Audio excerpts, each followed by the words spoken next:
City of Talisay Traffic Operations Development Authority kung sisituda nakabantay nga sagad sa mga disgrasya, naglambigit sa mga motorista nga wa magbantay kung aduna ba'y gikatapan nga laing motorista. Pipila sa mga insidente nga naglambigit kanila na holy cam. Pahimangno sa taga City Toda sa mga motorista nga magmatngon sa pagmaneho. Ang report ni Femery Dumabo.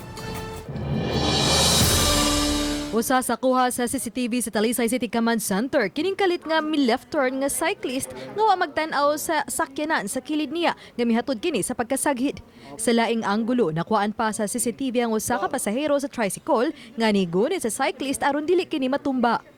Samtang laing nahuli ka mang kalit lang nga pag-change lane sa itom nga SUV nga anaunta sa inner lane nga misangko sa pagkasaghid sa laing maroon nga SUV. Nahuli ka musab ang pagdumbol sa SUV sa usa ka multicab. Nihunong lang unta ang multicab aron makagi ang auto nga nasa kilid sedan.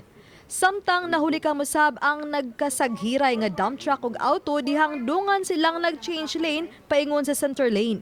Nahilot ray noon ang duha ka insidente. Pahimangno kanunay ni Joy Tumulak, hepe sa City Toda, nga kanunay magmatngon sa pagmaneho aron malikayan ang insidente sa kadalanan.